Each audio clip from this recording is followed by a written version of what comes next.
কোন দলকে সাপোর্ট করবেন, কোন দলকে সাপোর্ট করলে দুনিয়া আখিরাত শান্তি হবে, কোন নেতার পিছনে ঘুরলে আপনার দুনিয়া আখিরাত শান্তি পাবে, আপনি নিজেই চিন্তা করেন একটু। আপনার নিজের মাথার ঘেলু আছে তো? আল্লাহ তাআলা আপনাকে বোঝার মতো সক্ষমতা দিয়েছে, মেধা দিয়েছে, শক্তি দিয়েছে, বোঝার মতো সক্ষমতা দিয়েছে। আপনি নিজেই একটু চিন্তা করেন, বাস্তবে আমি কার পিছনে ঘুরতেছি।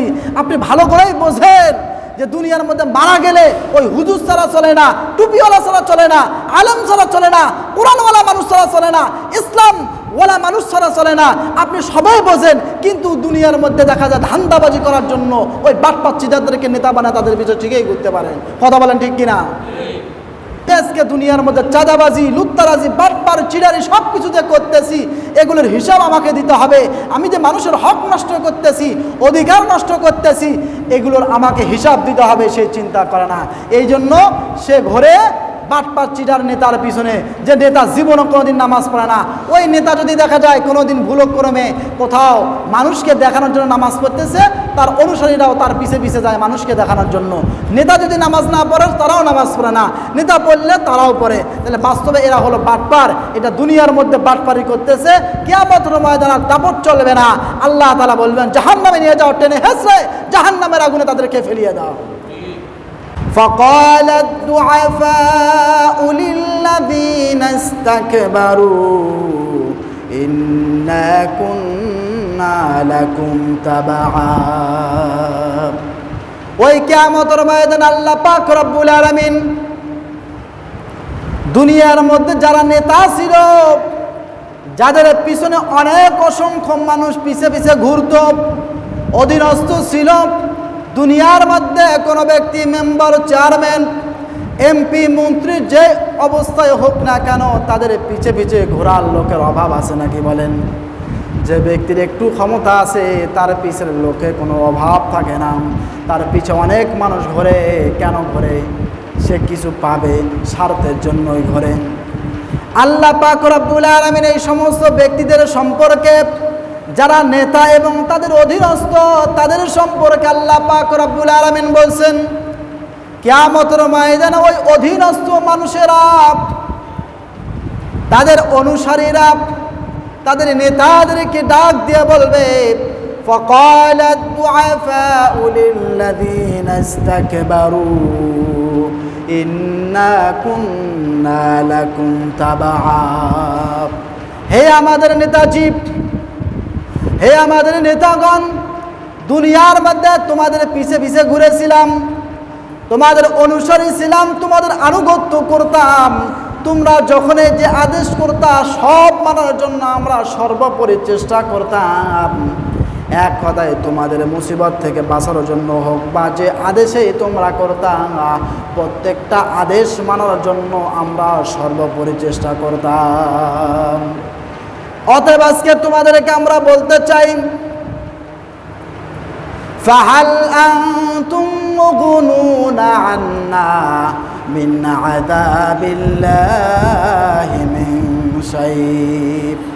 দুনিয়ার মধ্যে যদি আমরা অনুসারীরা যদি সামান্য পরিমাণ কোনো মুসিবতের মধ্যে পড়তাম, তোমরা আমাদেরকে উদ্ধার করতাম।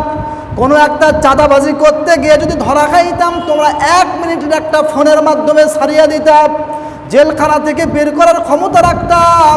সামান্য পরিমাণ জিনা করতে গিয়ে, উল্টা পাল্টা করতে গিয়ে সেখানে ধরা খাইতাম, আর তোমরা আমাদের নেতারা 1টা মিনিট ফোন দিয়ে 1টা মিনিট কথা বলে, একটা কথা বলে আমাদেরকে ছাড়িয়ে নিয়ে আসতাম। অতএব তোমাদেরকে বলতে চাই ফাহাল আনতুম মুগনুনা আন্না মিন আযাবিল্লাহি মিন শাই। অতএব তোমাদেরকে আমরা বলতে চাই, এই কিয়ামতের ময়দানে আমরা বড় মুসিবতের মধ্যে পড়ে গেছি। এই কিয়ামতের ময়দানে আযাবের সম্মুখীন আমরা হয়েছি। তোমরা দুনিয়ার মধ্যে যেমনিভাবে আমাদেরকে বিভিন্ন মুসিবত থেকে উদ্ধার করতা, অতএব তোমরাও কি আজকে আমাদেরকে সামান্য পরিমাণ আল্লাহর শাস্তি থেকে তোমরা আমাদেরকে রক্ষা করতে পারবা? কিয়ামতের ময়দানে নেতাদেরকে দুর্বলরা, তাদের অধীনস্থরা বলবে দুনিয়ার মধ্যে কত মুসিবতে পড়তাম, কত সমস্যায় পড়তাম, খালি একটা কথা বলতাম ফোনে, যত বড় ক্ষমতাবান হোক, ডিসি হোক, যেই হোক না কেন, একটা মিনিট খালি শুধু ফোন দিতা, আমার লোক, আমার অনুসারী, আমার অমুক দলের সে, এইরকম লোক, তাকে ছেড়ে দিন। 1 মিনিটের একটা কথায় ছেড়ে দিত। তো আজকে তোমরা কি আমাদেরকে এই জাহান্নামের আযাব থেকে অথবা আল্লাহর আযাব থেকে তোমরা বাঁচাতে পারবা? তখন নেতারা বলবে, ক্বালু লাউ হাদানাল্লাহু লাহাদাইনাকুম। নেতারা বলবে, যদি আল্লাহ তাআলা আজকে আমাদেরকে কোনো ক্ষমতা দিত, যদি আল্লাহ আমাদেরকে হেদায়েত প্রাপ্ত করত, যদি আল্লাহ আমাদেরকে আজকে হেদায়েত দান করত, আমরাও তোমাদেরকে হেদায়েত দিতাম। এর অর্থ হলো, আজকে যদি বাস্তবে আমাদের কোনো ক্ষমতা থাকতো, আমাদের কোনো দাপট থাকতো, অবশ্যই তোমাদেরকে আমরা সেরার জন্য আমরা সর্বোপরি চেষ্টা করতাম, তোমাদের আযাব থেকে বাঁচানোর জন্য সর্বোপরি আমরা চেষ্টা করতাম। কিন্তু আমরা নিজেরাই তো পথভ্রষ্ট, নিজেরাই আমরা আযাবের সম্মুখীন হয়েছি। অতএব আমরা তোমাদেরকে কোনোভাবে কোনো কিছুর জন্য রক্ষা করতে পারবো না। এরপরে তাফসীর ইবনে কাসিরের ভিতরে আসছে, এই সমস্ত নাফরমান ব্যক্তিরা তারা দেখবে জান্নাতি ব্যক্তিরা জান্নাতে যাচ্ছে, তারা একে অপরকে বলবে যে দেখো ওই জান্নাতি ব্যক্তিরা জান্নাতে যাচ্ছে, তারা আল্লাহর দরবারে কান্নাকাটি করার কারণে, তারা আল্লাহর সামনে মাথা নত করার কারণে তারা জান্নাতে যাচ্ছে, চলো সবাই আমরা আল্লাহর দরবারে চলে যাই। সবাই আল্লাহর দরবারে চলে যাবে, কান্নাকাটি করবে, কিন্তু দেখবে যে আমাদের আজকের এই কান্নাকাটি কোনো কাজে আসতেছে না। তখন তারা বলবে দেখো ওই জান্নাতি ব্যক্তিরা তারা জান্নাতে যাচ্ছে, তারা ধৈর্য ধারণ করার কারণে, তারাও ধৈর্য ধারণ করবে, দীর্ঘদিন অপেক্ষা করবে, দেখবে না তাদের ধৈর্য কোনো কাজ করতেছে না। তখন তারা বলবে আজাজিনা আম সাবারনা মা লানা মিন মাহিস। আজকে ধৈর্য ধারণ করো আর না করো কোনোটাই কাজে আসবে না, সবগুলো সমান হয়ে গেছে। এক কথায় কিয়ামতের ময়দানে কান্নাকাটি করেও কোনো লাভ হবে না, ধৈর্য ধারণ করেও কোনো লাভ হবে না। মালানা মিন মাহিস, আর ওই দিন পালানোর কোনো জায়গা খুঁজে কেউ পাবে না। ওই কিয়ামতের ময়দানে কোনো লাভ হবে না, কোনো পালানোর কোনো জায়গা থাকবে না। আজকে কোন নেতার পিছনে তুমি ঘুরতেছো, যে নেতার পিছনে ঘুরে তোমার সামান্য পরিমাণ কোনো লাভ হয় না, যে নেতার পিছনে ঘুরলে তোমাকে জাহান্নামে যেতে হবে, কিয়ামতের ময়দানে সামান্য পরিমাণ কোনো উপকার করতে পারবে না, সেই নেতার পিছনে ঘুরে কোনো লাভ হবে না। আজকে অধিকাংশ মানুষ এমন নেতার পিছনে ঘোরে যে নেতার পিছনে ঘুরলে অধিকাংশ মানুষের জাহান্নামে যাওয়ার সম্ভাবনা বেশি। তারা আখিরাতকে বিশ্বাসও করে না, চিন্তাও করে না, আমাকে মৃত্যুবরণ করতে হবে, মৃত্যুবরণ করার পর আমাকে হিসাব দিতে হবে, আল্লাহর কাঠগড়ায় দাঁড়াতে হবে। আমি আজকে দুনিয়ার মধ্যে চাঁদাবাজি, লুটতারাজি, বাটপার, চিড়ারি সব কিছু যে করতেছি, এগুলোর হিসাব আমাকে দিতে হবে। আমি যে মানুষের হক নষ্ট করতেছি, অধিকার নষ্ট করতেছি, এগুলোর আমাকে হিসাব দিতে হবে, সে চিন্তা করে না। এই জন্য সে ঘরে বাটপার চিটার নেতার পিছনে, যে নেতা জীবনও কোনোদিন নামাজ পড়ে না। ওই নেতা যদি দেখা যায় কোনোদিন ভুলক্রমে কোথাও মানুষকে দেখানোর জন্য নামাজ পড়তেছে, তার অনুসারীরাও তার পিছে পিছে যায় মানুষকে দেখানোর জন্য।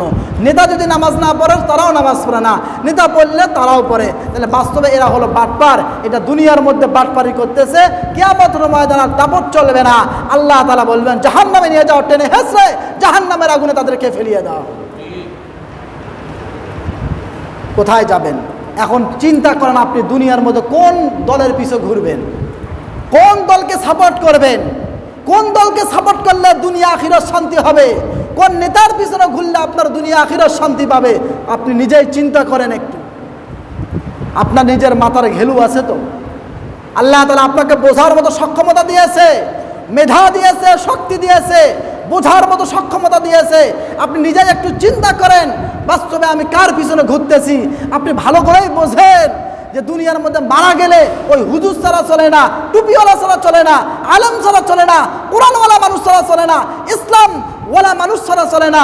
আপনি সবাই বোঝেন, কিন্তু দুনিয়ার মধ্যে দেখা যায় ধান্দাবাজি করার জন্য ওই বাটপাচ্ছিদারদেরকে নেতা বানায় তাদের পিছনে ঠিকই ঘুরতে পারেন। কথা বলেন ঠিক কিনা?